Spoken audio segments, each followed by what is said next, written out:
Hello, everyone. Thanks very much for watching today. My name is Natalie, and I have the distinct pleasure of interviewing a colleague, Michael Lang from Sarasota, Florida. How are you, Michael? Hi, Natalie. I'm great. Thanks. Excellent.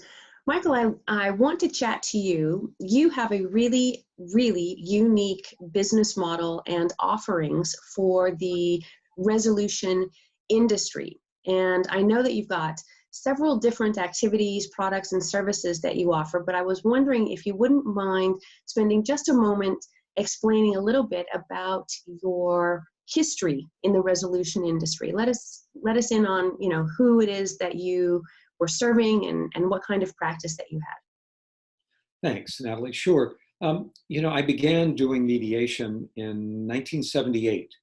I was practicing law in a small town in Maine, and a couple came to see me. I was at the same time studying transactional analysis and Gestalt therapy. And people knew that that I had this dual interest in both law and counseling. And this couple came to see me, and they sat down, and I said, "How can I help you?" And they said, "We want you to represent the marriage because we're ending it." And I said, "Well, ethically, I can't do that." And I went through a long conversation with them about ethics and so on. And the fellow looked at me and he said, "So if you just represent my wife, can we, the three of us, still have this conversation?" And I said, "Yes." He said, "Write me a letter, tell me that I'm not your client, and let's get going." And that was my first mediation. And from there, my career continued. I gradually shifted more and more and more of my practice into doing mediation. And at the time, this in the late 70s, throughout the 80s, it was almost exclusively doing family and most particularly divorce mediation.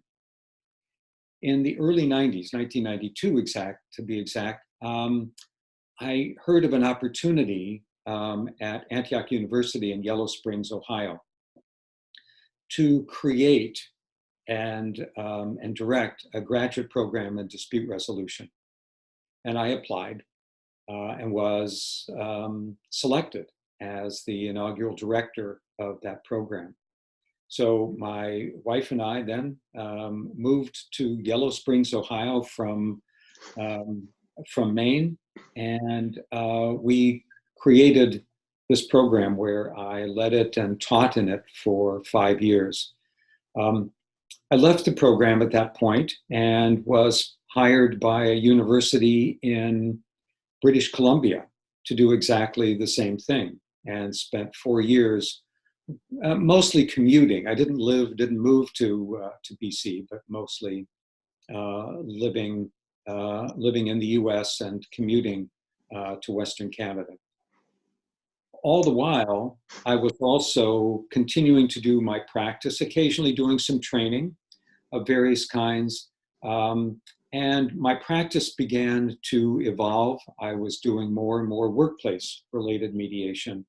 And one of the things that then happened is that I was invited by the Department of Veterans Affairs to help create a mediation program within the department that would utilize their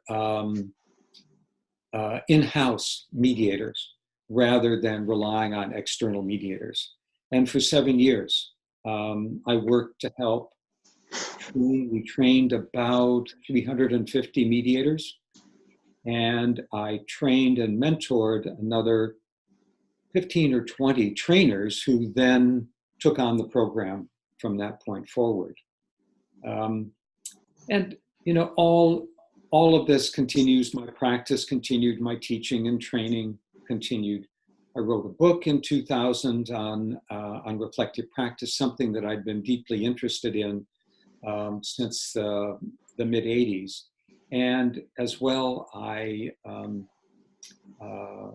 was continuing to do some teaching, itinerant teaching, I call it, just going from here and there, teaching a course. I taught an annual summer course, for example, at Carleton University in Ottawa. And now I'm primarily retired from direct practice. I still take the occasional case if it's really interesting, but I've reached a point in my career where my goal is now to give back and to help others. So I've written a new book about reflective practice. I run some reflective practice groups.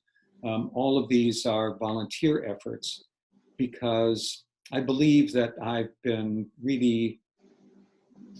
had extraordinary opportunities that have come my way.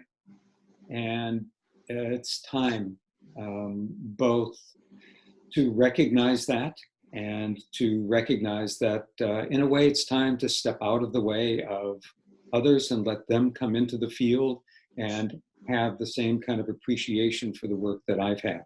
Right.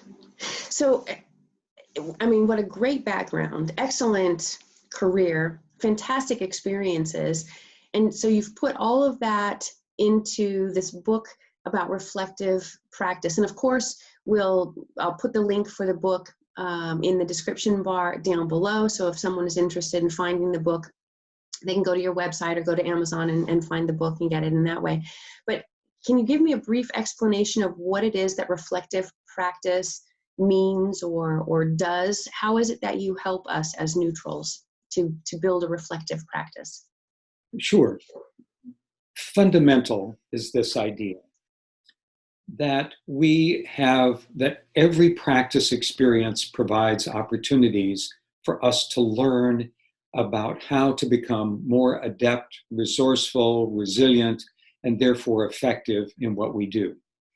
And reflective practice is a way in which we focus on those opportunities for learning. A lot of us have these experiences. We have these surprising or puzzling moments. And they occur because we're dealing with human beings who are unique. There's no situation that's ever the same. And we can't simply apply technique A to problem B and expect that solution C is going to materialize. It doesn't happen that way, even though that's largely how we're taught. So the idea behind reflective practice is to take the time to note these puzzling moments and to figure out what it is that is causing me to be puzzled in this moment, me uniquely, not why anybody else might be, but why I am. And the idea is that behind this is that the reason that I am is because I bring certain assumptions, beliefs, values, and all of those affect how I see what it is that's happening, and most importantly, the meaning that I attribute. And so reflective practice gives us an opportunity both in the moment as we're moving through a practice situation, as well as after the fact, to look back on a situation. Natalie, what often happens is that when we come up against these situations, we think of them just as a bump in the road and we keep moving because time's passing and the parties are there and they're expecting us to do something. And, we may go back and we may tell this story to somebody. We may ask for advice. We may even jot down some notes or keep a journal. And all of those are valuable learning experiences, but they don't really extract the meaning and the lesson from the experience in the way that reflective practice can teach us to do.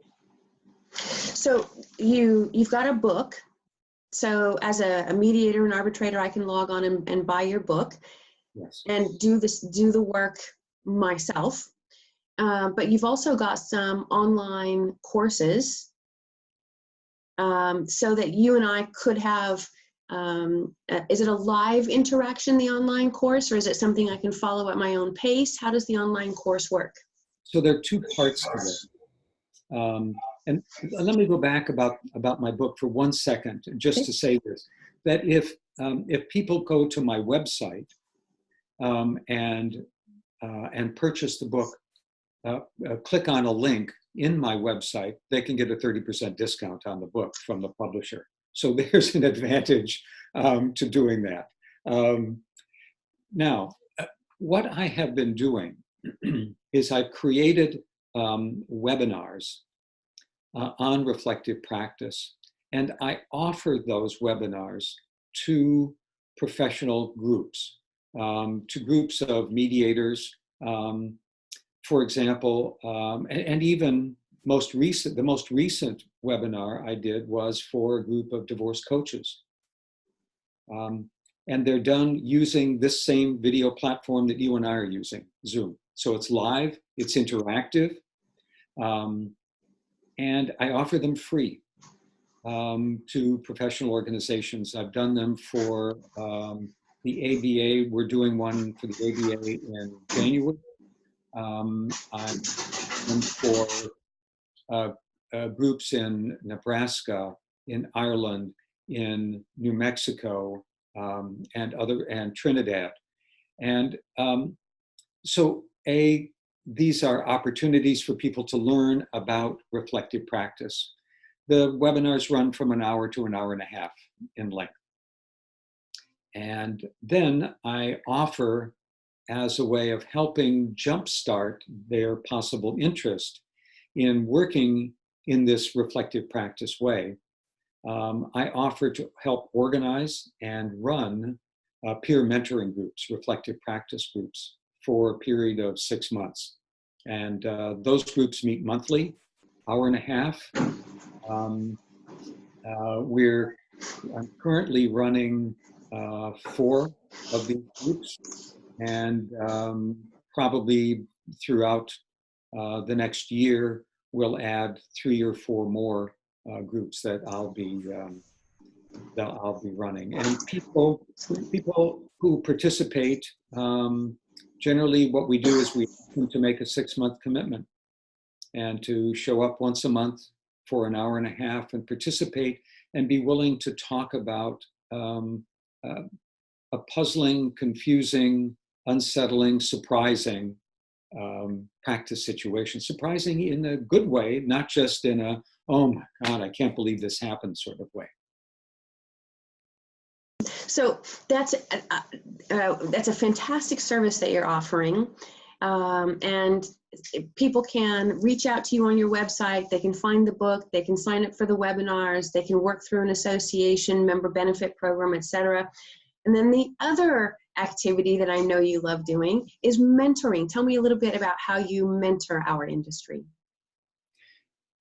The first way is through these reflective practice groups, because I find that the learning that happens when peers get together for the express purpose of learning with one another, as well as to some extent from one another, that there is a richness of their experience. You know, these groups start out, Natalie, with my taking the lead, my asking the questions, my drawing out information. And eventually, the participants in the group, they catch on to what the process does. Let me just make a quick distinction. Oftentimes, when we talk with colleagues about a problem, we say, oh, I can't believe this happened. Let me just tell you this story. And somebody goes, oh man, that happened to me too. That was really terrible, okay? That's a great experience that builds relationship. You know, you feel a sense of camaraderie and commonality. It doesn't help you solve the problem. The other thing is, I tell you a problem and you say, here's what I think you ought to do. Well, well-meaning, well-intended, thoughtful kinds of advice, but you weren't there. You don't know exactly, and you're not in my mind to know why I was particularly confused in that moment.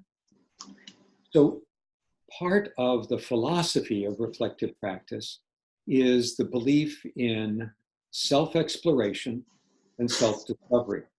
So we use lots of open-ended, really elicitive questions to help the person discover something for themselves that has meaning to them.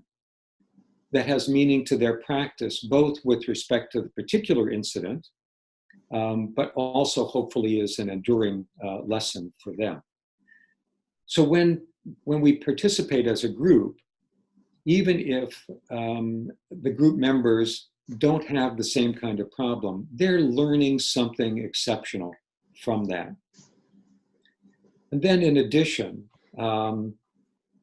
when somebody, particularly people in a group or people with whom I have some kind of professional connection of any kind, if I invite them to contact me if they have a problem, or if we didn't have enough time in a group, they can get in contact with me and we'll essentially finish the piece of work. Or if it's something new, they have the opportunity to get in contact with me. And I'm happy to really use this process to help them learn. So those are the ways in which I'm